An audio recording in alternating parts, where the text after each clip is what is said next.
Alright guys, what is up? And today I'm doing a commentary, and it feels like forever since I've done one of these. I haven't done one since October 28th, and today is November 8th, and all of my videos since then have been like live comms and stuff like that, so I haven't done a commentary in forever. So let's get into this, and what I'm going to be talking about today is 1 year of Modern Warfare 3. It's pretty much been the year anniversary since Modern Warfare 3 released. And it's actually also the last week of Modern Warfare 3 before Black Ops comes out. Black Ops 2, I guess I should say. So, I'm pretty much going to cover my thoughts, opinions, and pretty much a whole year of Modern Warfare 3 in this video. And, yeah, let's get into this, shall we? The background gameplay is an assault game with the gold FAD extended mags. Final score, I think it's like a 40 plus, under like 6 or 7 deaths, I think. So, yeah. Let's get into this. When Modern Warfare 3 first got released, I had really high expectations for the game. The game looked really good. I was really happy with it. There were very few things I disliked when this game first came out, and I was having a lot of fun with it, I guess you could say. And when this game first came out, a lot of people don't know, but I was putting on 3 to 4 hours of gameplay a day, like, you know, playing time. And, you know, that might not seem a lot, but I did that for a couple months straight. Now, keep in mind, when this game first came out, I thought to myself, this isn't going to keep me occupied for a whole year like Black Ops did. For you guys that don't know, I played Black Ops almost every day for the whole entire year that was out. Where, when Modern Warfare 3, when it first came out, I said to myself, I can see myself getting bored of this game kind of quick. I'm not sure what it was, you know, if it's, you know, there's a lot of maps, there's a lot of game modes, there's a lot of weapons, but for some reason I could still see myself getting bored of the game, and I wasn't sure why that was, but, that ends up becoming true, but we will get into that later in the commentary. So, off release, you know, like I said, I thought it was a pretty good game. There was a couple things that bugged me for sure, and that was, support. I never ran Ghost in Black Ops whatsoever. On my 14th Prestige account, where I saved 14th Prestige for like 5 days played, I didn't even have Ghost bot, man. All I used was Blackjack on Hardline, and, you know, for a guy that never uses Ghost, coming into a game like Modern Warfare 3 with support and not using Assassin, it was rough.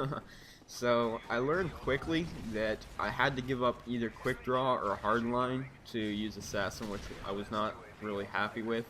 But I guess over time I adapted to it because I use Assassin, like, you know, it's my most used second tier perk now.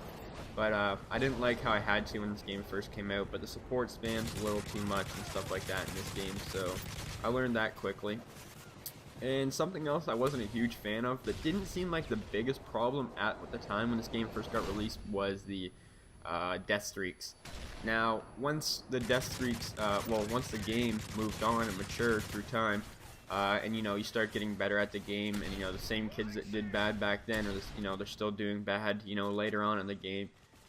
You know, when you're running a full party like me most of the time, you're going to destroy bad kids every once in a while. There's going to be that game where, you know, the whole other team's in death streaks, and, you know, it's annoying dying to Dead Man's Hand. They put it in the game to, you know, make players get better, but it really doesn't, you know, teach them to get better. All it does is teach them to, you know, die a bunch of times so they can get C4 strapped and they get an easy kill. It's pretty much a free kill, and that's all it teaches them to do, so...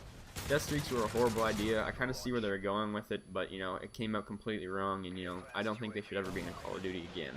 But, they were also annoying, but something that didn't actually really seem to bug me a lot was the lag compensation in this game when it first came out.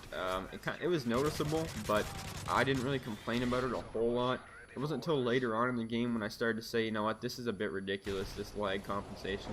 You know, it's pretty bad, you know, it's not much better than Black Ops, and this is a Infinity Ward server and all that stuff, so, you know, stuff like that. Off release, there was a couple small things that were bad, but overall I was pretty happy with the game. After a little while, I did end up getting bored of this game, to be completely honest, and I used to play this game, like I said, 2 to 3 hours a day. For, you know, I was in the top 1,000 for score kills and like the top 200 for wins. So, you know, I was up there and for a long time, and I actually didn't play this game for about 2 months straight. I actually had about like 2 hours played within 2 months, which, you know, isn't much at all. And, you know, I just got bored of the game. I got angry with the game. You know, I had enough of it, and it didn't keep my attention span. And I just, like I said, I just got bored and fed up with it. And you know, I'm playing the game daily now just because I'm getting back into the routine. I actually just started playing the game daily once again this past Monday. But yeah, I got bored of this game pretty quickly, to be honest with you guys. I have a lot of playing time, don't get me wrong, because for the time I did play it, I played a lot. But I gave up on this game, and it's something I've never done with the other Call of Duties. And the only other Call of Duties I've ever played is Modern Warfare 2 and Black Ops. So if I'm comparing this game to other games, I'm not comparing it to World at War or COD 4 because I've never played World at War or COD 4, and you know, I don't know much about them. So I know I ask myself this question a lot too about this game, is do I like it better than Modern Warfare 2? Because Black Ops is my favorite Call of Duty, but do I like Modern Warfare 3 better than Modern Warfare 2? That was the question I asked myself a lot. And the answer is, I always want to say yes, but there's some really stupid things in this game. And I would say overall it is a better game than Modern Warfare 2.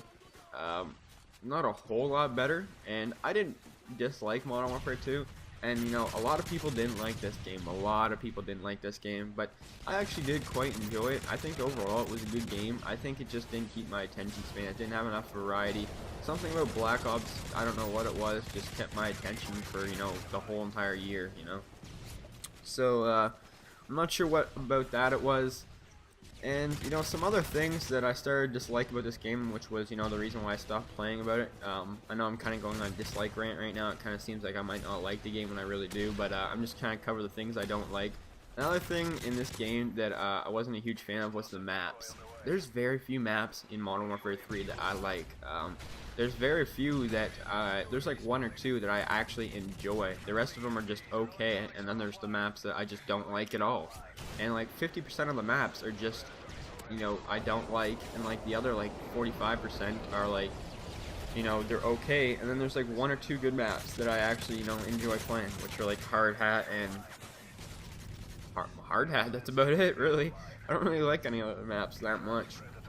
So that's another reason why the maps are pretty bad. The DLC wasn't very great overall. I don't really think DLC is ever the greatest, but I didn't like this DLC very much. Elite definitely wasn't worth it, that's for sure. And yeah, something else that brought into this game about halfway through that, you know, I didn't mind personally, but I don't think a lot of people liked, was bringing in the new prestiges. I got reset on the PlayStation. That's pretty much why I didn't play on the PlayStation much during Modern Warfare 3's reign. I got to 10th prestige and I got reset for the token glitch, which was stupid because all I did it for was extra custom classes, which, you know, we're not getting into that. But I stopped playing on the PlayStation just because I got reset, and I pretty much switched to the Xbox, and I made it to 20th prestige. And, you know, a lot of people complained about the new prestiges, and I was going to stop at 10th again, which I did for like a couple weeks, but then I just, I was like, you know what, fuck it, I'll prestige, and I'll go to 20th. So I did that, and, you know, I didn't mind it personally, but I don't think it's really fair to the people that don't play the game enough, so yeah. And that's pretty much wrapping up Modern Warfare 3 for the year. I actually did enjoy this game quite a bit. I give it a 7 out of 10 because there's too many flaws in it. But overall, I'd say it was a pretty good game. This might be my last Modern Warfare 3 video. We'll see. I might upload another gameplay or not. I think I still have another one left on my hard drive. But anyways, guys, leave your opinions of Modern Warfare 3. I think the year went quick, that's for sure, but, you know, I think this overall was a pretty good game. It definitely had its flaws and could have been better, but, you know, overall, I'd say it was a pretty good game. Looking forward to Black Ops 2, though. I think that'll be a good game for sure.